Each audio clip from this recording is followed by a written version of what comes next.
Hello, my people. I'm back again because the last video, I'm not sure if sound was correct. I've been informed by somebody from the chat. So thank you for information. So maybe we can come up again. So basically, we are asking ourselves, can Africa really travel through the north, through the eastern parts, or through the eastern flanks of Africa? So, and right now I'm talking live from Dar es Salaam in Tanzania. So this is an East African country from the East African Federation and also jointly with the SADC, the southern part countries. So we are seeing, can Africans really travel through the north? When I say the north, we are talking about Europe. When I say the north, we are talking about, okay, I see some countries from the eastern part, the northern part of the world. So we are saying the north, we'll talk about the Middle East, we'll talk about the Western countries from the northern part of the African continent. So we are looking at the best possible ways for Africans to travel through this passage. But our real concern is countries which are more safer for these Africans who don't have so much money to use the air transportation, because the air transportation is more reliable and more fast and more direct. But when you look at the land transportation or the water transportation, it consists of a lot of difficulties and a lot of, there's some countries facing some war zones. There are some countries having difficulties with the geographical positions. But when you talk about the eastern flanks of the African continent, there are countries where there's rich of culture, indigenous people, people with so much to learn, and people with so much unity to offer to other people from this continent. So we are going to see how this is the second part. The first part, we talked about the routes which can be used through the land. And the second part, we are going to talk about the routes which can be used through the sea. So we are going to talk about these countries which we mentioned before, or most of them, including Sudan. Sudan just has a smaller portion of the sea, including Sudan. All these countries consist of some parts of their land or their territory through the sea. So, for example, I'm from Tanzania right now. I can say we have coastal areas and coastal islands. For example, we are talking about Pemba, Unguja, Zanzibar, and we have coasts like Lindi. All these coasts through the last centuries and through the history, there have been mass of transportation of people and mass of interaction through culture that led towards the mass intermarriages and cultures flourishing through trade and economical aspects. But right now we are seeing a real big problem because the only way to make fast movement through these countries and these territories is through air. And there's been a lot of restrictions through the land, territorial, you see, post borders, and we are going to see ways which can be more reliable for people who want to travel and people who want to make it to through their dreams and accomplish their journeys of their life.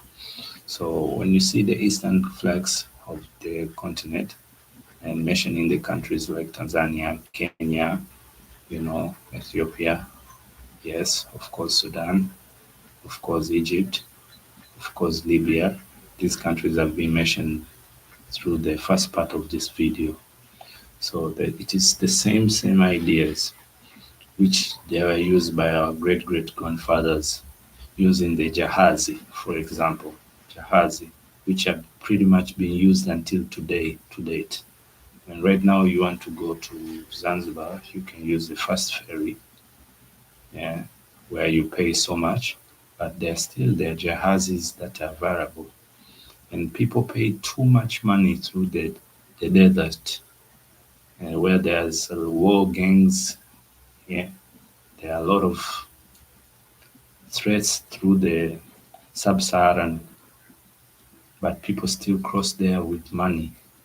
So why can't these people just cross through the Eastern flanks where they can come in normal ways and they can be recognized by the governments uh, and the authorities?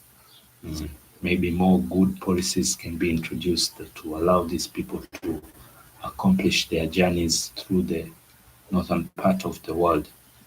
It is true that the northern part of the world is more advanced. Everybody wants to go there.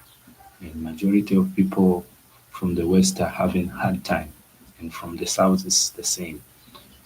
How can we, people from the eastern part, create good policies? We create good trade, good trading activities that can allow these people to intermingle and do businesses at the same time travel and intermarriage. How can we facilitate this kind of thing? First of all, we must create lower ways of transportation, the older ways through our territories. And this comes to our videos, which we are trying to conduct right here, giving people some kind of hope and mission that they can travel not only through air when they have money, because people face a lot. Other people just have to sell their houses and all their property to accomplish the mission to go through the north and try to start a life and try to make a living and or anything that is related to that. But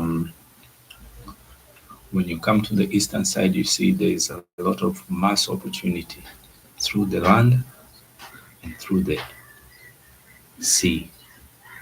And this is built by vast of culture and the indigenous people that live in these areas. The people almost look the same. The people almost speak the same language. The people through these countries, they are united through their federations and governments.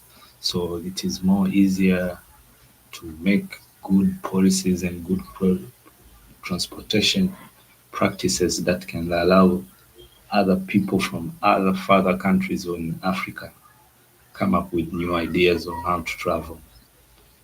If traveling through the West has become a real problem, maybe they should use the route through the East. But at the same time, the governments in the eastern flats of the continent must be able to introduce good laws and policies.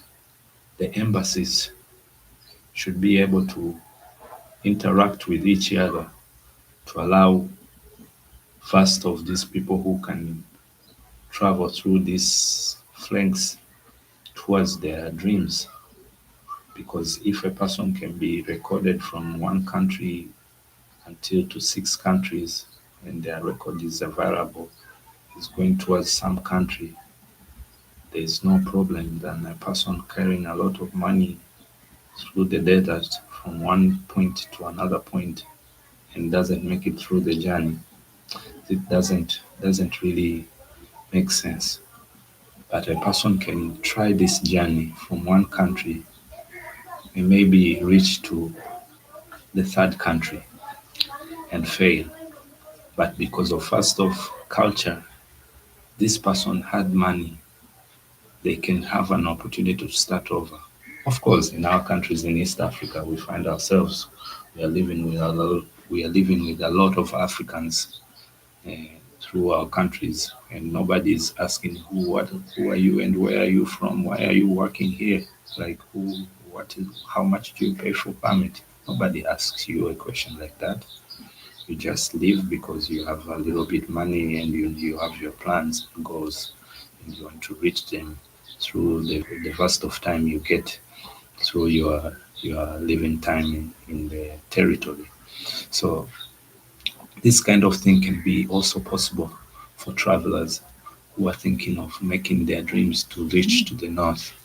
But we have the opportunity to use the sea and the land. The sea and the land gives us a lesser and more cheaper approach than that of the air. The air we have already known it is going up. The prices are always going up. It has never been even one day the prices have been lowered down. So if you want to travel from one country to another, especially if you're going through the borders of different countries. For example, you want to go to Europe, you to get from Tanzania or from Nairobi until Addis Ababa, and Addis Ababa or from Nairobi to Egypt, Cairo. Then from Cairo, then you travel to another country. So it is double prices. You need to have a lot of money to make sure that journey you make it up. But when you come back to the African countries, for example, you can just travel 1,000 kilometers for just few thousands of money or few hundreds of money according to the currencies of the country.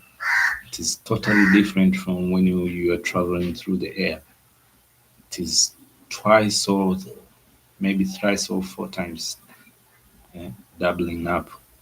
So maybe it's about time the continent thinks of using these routes that have been used since back then by our four grandfathers of this continent.